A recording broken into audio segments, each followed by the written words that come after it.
Hey guys, it's towniesimbuilds here, and welcome back to another bite-sized speed build. Now, as you can tell from the title of today's video, we are currently working on an abandoned gas station. And of course, we are in the world of Oasis Springs.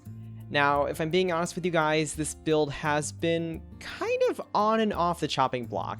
I've been kind of picking at the build, I've been working on it between real lore and some larger builds as well.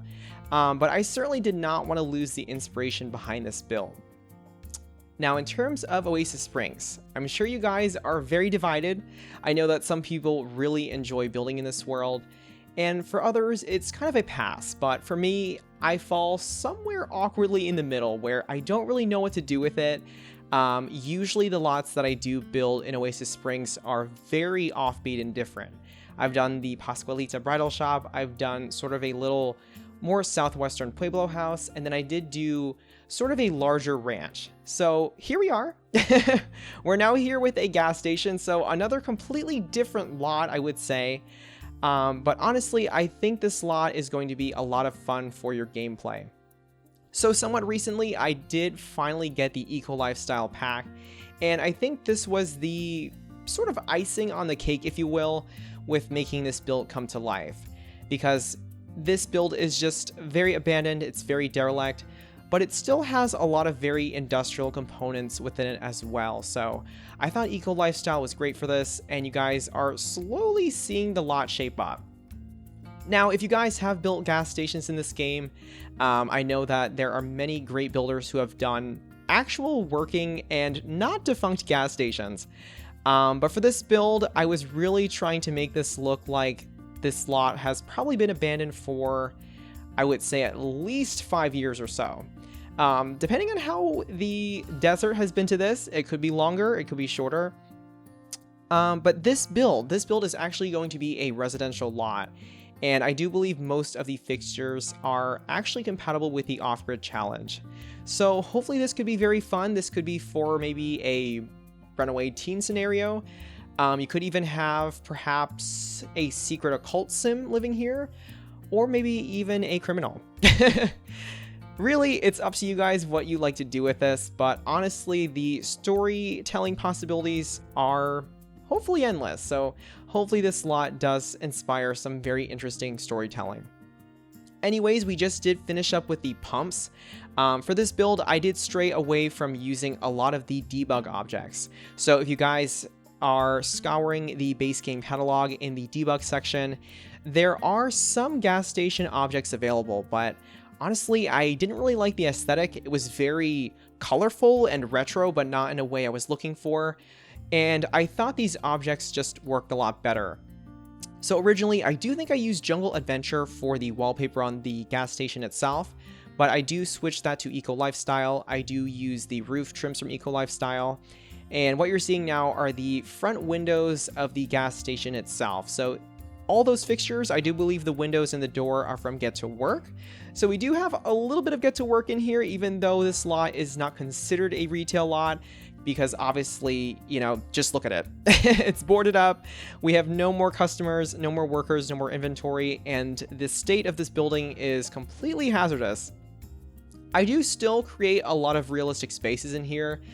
So we do have 2 outdoor bathrooms, if you will. So that is one of the details. And now going inside, we do have the main retail area. So for this area, it's kind of hard to describe. I don't know what words to use and what not to use for YouTube, but yeah, these would be the, we're gonna call them herbal counters. I think we all know what is actually sold in the back counter at a gas station. Perhaps some nectar, if you will, if you guys know the Sims lingo. But this was very hard to recreate in The Sims, so I did use the sort of counter display options. They're kind of a refrigerated object from the Get to Work pack, and then also some base game industrial cabinetry as well. So I do think it fits the feel. We do have the front service desk with the cashier, and then I just go to town, you guys. I go to town with all the trash from the Eco Lifestyle pack.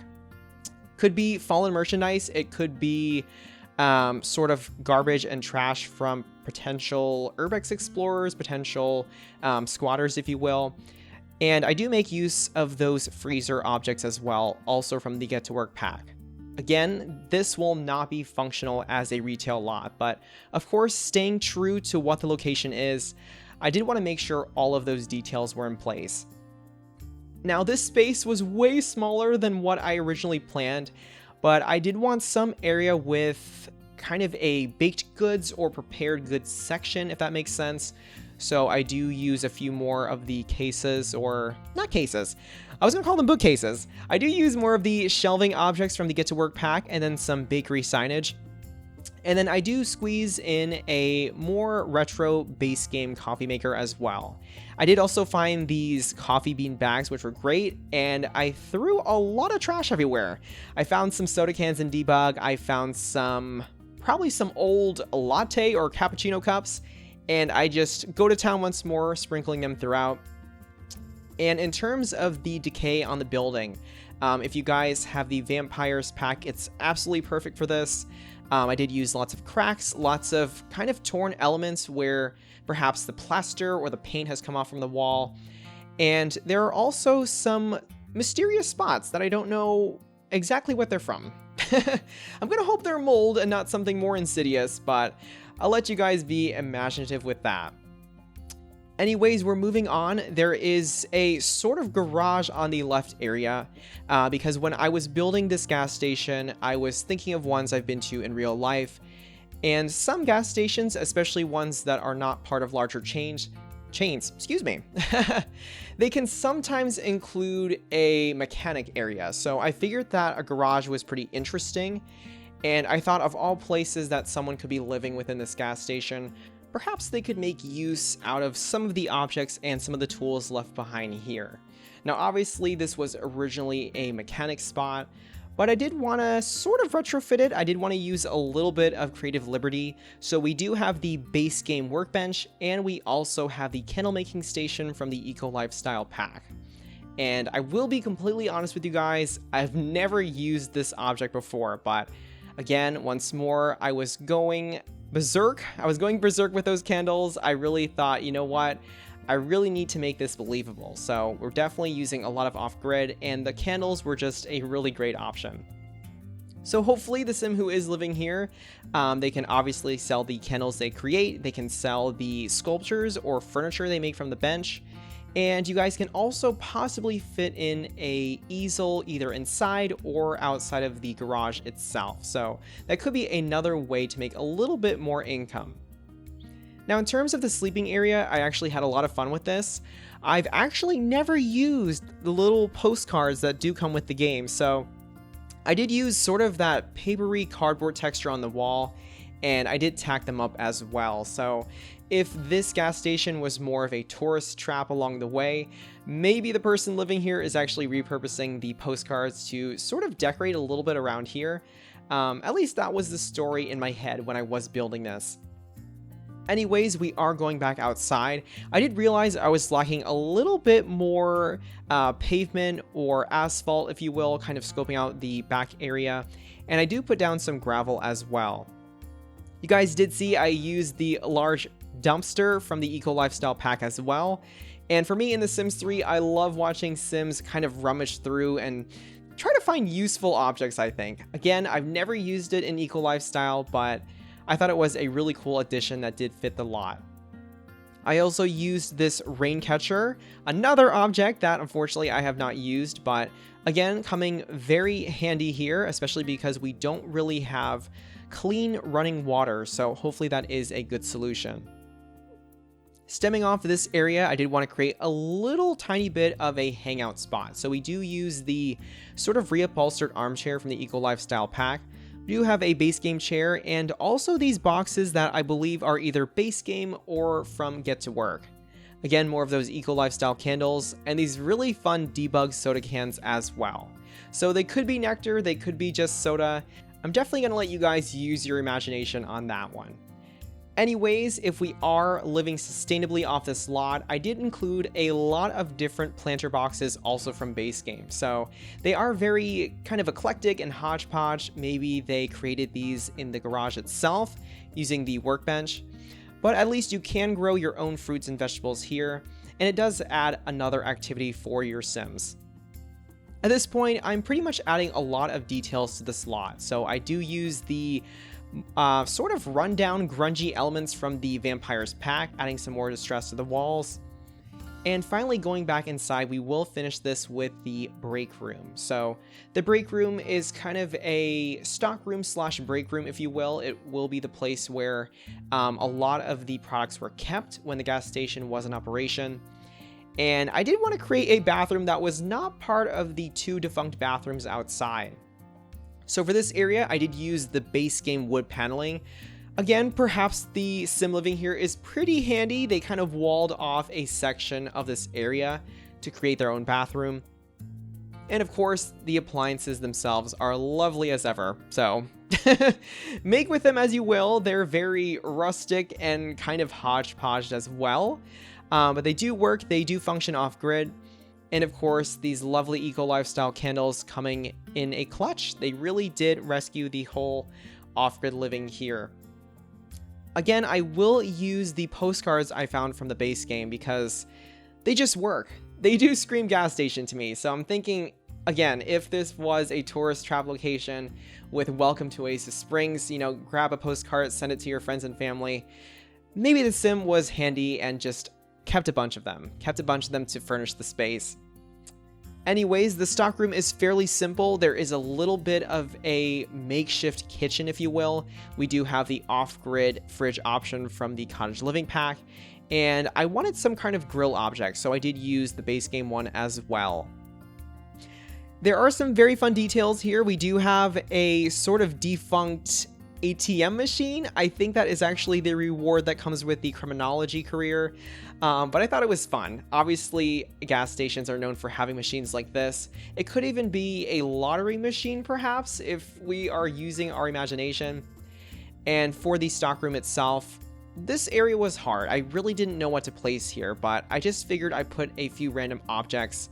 They could be objects that the Sims are currently using. So we do have a tea set, we do have some cooking utensils, but we do have some older boxes and filing cabinets, again, from when the gas station was probably in operation.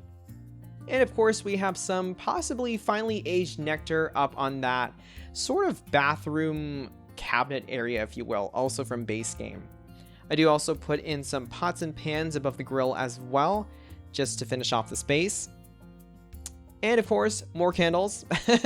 I did enjoy these a lot more than the base game lanterns because the lanterns are ones that I usually overuse with the off-grid challenge. The bathrooms are just being finished up with. I did want to make them a little bit more run down. Perhaps some sand has kind of seeped through, some garbage from just over the years, some vandalism perhaps. I do switch out the sinks and I do add a few more elements to make the space more realistic. Now going outside, you probably realize that there was a sort of abandoned car crashed up against the fence. So that was a really fun detail, and I'm actually going to refine that and make it a little bit more interesting. At this point, I'm just, again, finishing off the lot. I was putting in a little bit more trash, but here we are using this option from the cottage living pack. And of course, using the Vampire's Pack objects once more, I really wanted this car to look rusted and old and actually feel like it was kind of being weathered down in the desert itself. So it was a tricky feat. I kind of had to sort of carefully hold alt place things. It's certainly difficult without any mods. But there is one final area which was pretty interesting. I did find this sort of graffiti object from Debug, and I thought this one area could have been maybe a little bit vandalized by maybe teenage Sims who were a little bit rambunctious. So I do finish the lot off. I do use a circuit and utility box, if I can even call them that, just to add a little bit more realism to the build. And finally finishing off this area with a perfect string of trash that somehow aligned against the wall perfectly. So I think this could be a very interesting hangout for rebellious Sims. Alright guys, and that's a wrap on the abandoned gas station in the world of Oasis Springs. Now obviously for residential lots this is very offbeat, but I do hope it inspires some very interesting storytelling and some very cool gameplay as well. As always, this is still a no CC, no mod limited pack build, and will be available on the Sims 4 gallery for download. I'll leave you guys now with the final cinematic shots, along with the final lot specs. And, just like always, this has been towniesimbuilds, signing off. Thank you so much for watching, guys.